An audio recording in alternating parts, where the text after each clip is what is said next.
So my question is a complicated one, I think. So hopefully you can help me be clearer about it.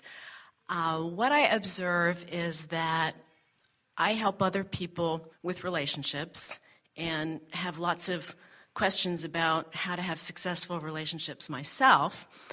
And I get a little confused because I tend to be the type of person that's very curious, so I read a lot, and everyone has a different theory about it. And even when I've listened to Abraham over the years, and I've been listening to you for probably 10 years, I hear different things. And so, For example? Well, for example, recently there have been some great questions asked about the fact that if you just really focus on the positive aspects in a relationship, you can draw that out, and that you will really just interact with that aspect of the person. And yet, other times people will say, well, I want to be very clear about what I want and choose the right person. For example, the one was talking about the show dog, and you were interacting about, having the best show dog is easier than a not so great show dog. So I guess my question is, what really is the key to attracting the best partner for someone and for creating and sustaining a relationship? Is it about gender? Is it about compatibility? Is it about opposites attract? Well, the basic thing that we always want to say about relationship is that no matter what the relationship is, the primary relationship that you're talking about, no matter what it is, it can evolve to something that is ultimately satisfying for you. But the thoughts that you have been thinking about it and the thoughts that you continue to think about it are what will tell that tale. Mm-hmm. In other words, sometimes we are visiting with someone who has a powerful desire for an improved relationship, and the desire has actually been born out of this rotten relationship that this person has been living. Mm-hmm. So they have launched rockets of desires that are vibrationally very, very far apart from what they've currently got, and so far apart from what they expect to ever get that it certainly is not the path of least resistance for them to stay there and try to squeeze it out of that. Right. Yeah. We are always interacting with the specific energy that we are addressing, and we are always taking into consideration the power of their desire and the vibrational patterns. Sometimes they hold many desires relative to this relationship. Sometimes it's just a casual relationship that really is on its way to something else.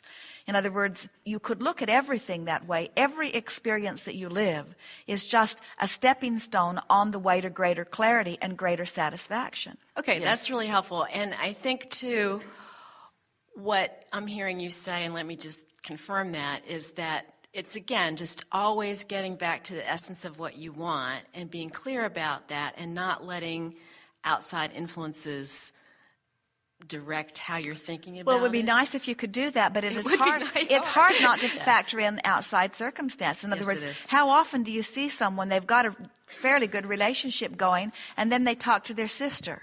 Yes. And their sister reminds them of things that they've forgotten and points out what's wrong with this relationship. And now suddenly the relationship has changed completely. It's no wonder none of your boyfriends ever want to go home with you. You've been talking to my sister, apparently.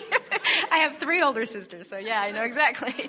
Yeah, okay, so then in helping other people with relationships too, it sounds like it's almost about, there are a lot of different theories, and ultimately it's about unconditional love and seeing the positive and bringing that out. But, there's all this stuff about, like gender differences or, I'm trying to think of them now. I've read so many, I can't even think of them. But how you ideally can bring out the best in someone, sort of communication techniques and all that stuff. Here's the thing that we most want you to hear. You see, if you were following what we've been talking about here, and you had really made a decision, nothing is more important than that you feel good. And you were willing to choose whatever thoughts do feel good, you would discover that you could clean most of this confusion up very readily. In other words, think about some of the things you've said to us here. So you say, I don't know what the real solid theory is behind relationships. And oh, what a can of worms that open. In other words, that's like saying, I don't have a prayer of making the right decision or of teaching anybody how to make the right decision about relationships. Where feel how much different this thought feels. We are all co-creating. And law of attraction is bringing to us those that we are vibrationally ready for. And with each interaction, we get clearer and clearer about what we are looking for. Now, we're going to give you right here the basis of confusion that is at the heart of what you're feeling. In other words, this is what's bothering you, and it's what bothers almost everybody about relationships. You're really going to like this. And it ties in with everything that we've talked about here already today, about the power of the now and about past, present, and future.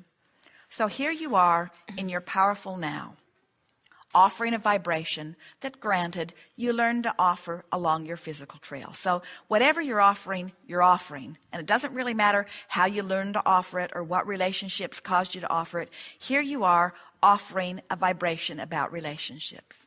And law of attraction is matching you up with people that match that vibration.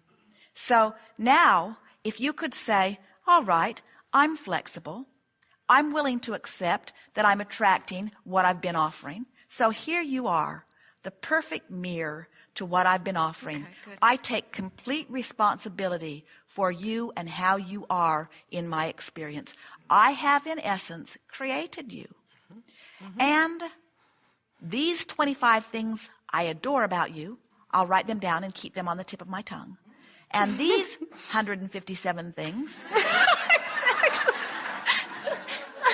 And these other things, not so much. I don't like these so much. So I won't write them down, and I'll try not to think so much about them. I'm going to amplify in my vibration the things about you that I adore. And I'm going to de-emphasize the things in my vibration about you that I don't. And then I'm going to watch this magical game. I'm going to see what begins to happen. And as you continue to become more and more the essence of my dream, I'm going to pat myself on the back and appreciate you all the more, and here we go. Now, that's a wonderful way to create. This is the thing that so often goes wrong. You say, here I am, and I am all that I am now, and I want to create into my experience all that I will ever want, even though right now I don't even have a clue what all of those things will be. So universe, bring me everything that I would ever want, even though I'm not even ready for it vibrationally. Exactly. So if the universe brings you something that the universe knows you want, that you're not vibrationally ready for, off they go. In other words, it doesn't matter who they are. If you're not vibrationally ready for your own dream relationship, then it'll bounce right off of you. And then you come away from something like that, assuming that you've done something inappropriate or that they have. Right. Where if instead you will say, relationships are the best example, real life example of law of attraction in action. And I'm getting back all that I've vibrated, and I've done pretty good about coming to this basis that I am starting from, and I like what's coming to me, and I'm going to emphasize the parts that I really do like, and then just be flexible about it. Stop trying to make decisions today about what you will live forever, evermore. If we were standing in your physical shoes, our marriage vows would go exactly like this. I like you pretty good. Let's see how it goes. That's great. I like it. That's great. Instead, what you say is, I hope that you will be able to live up to all of the impossible things that I have written down that you need to be. And I will hold you hostage every day of your life because my happiness depends on your being able to second guess everything that I will ever want. Sign here. Great. Thank you so much. That's excellent.